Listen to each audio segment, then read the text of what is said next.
Hey folks, I just want to talk a little bit about canned foods, specifically canned meats and the different products that are available. It's very easy to get fixated on one versus the other. You need to take into account a few factors. For example, the longevity, how long it will last, the cost, how much it's going to take out of your budget that you could put money toward other things, not just prepping, but day-to-day expenses like bills and clothes and all that good stuff.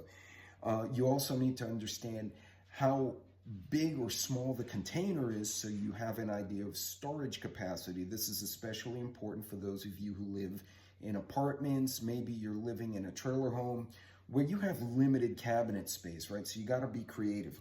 So you take, for example, on the high end, you look at something like Survival Frog's product, this is Survival Fresh Beef. And this one touts a 25 to 30 year shelf life depending on the storage. And this is your product here.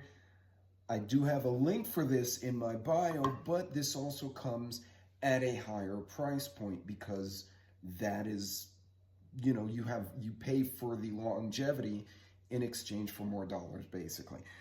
Then you have something in the midterm like this, which is Keystone. I actually am not an affiliate of Keystone. I found this at the store, I believe it was Walmart I found it in, but it's not all the time. This one comes in at a much lower price point than the Survival Frog, and your expiration date's about 5 or 6 years according to the can. We all know there's a little gray area where you can get away with storing it for longer, but it's a good intermediate food. And then of course, you have your generic canned chicken. This one came from H-E-B.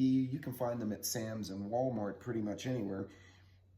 And usually it's an 18 months to 24 months shelf life, according to the stamp, okay? I know there's discussions that they last longer, etc. And I'm just gonna use the stamp on the can as the common denominator for the conversation. But it's important to understand, something like this is only a couple of bucks. I think this was $2 if you split the pack apart. Something like this is more along the $7 to $8, but you notice it's a larger can. And you can't always find it. You can order them online, but I found them at Walmart, but they only get them once a quarter, according to the manager, so I grabbed a few. This one has the longest shelf life, but you're looking toward the $20 range for a can like this. So understanding how each of the products fits in your preps, how often you rotate them, what you can afford, and what is realistic for you is super important in planning out your preparedness. Again, I do have a link for one of them. The other two you can find at the local store. Do your homework, shop smart, be good.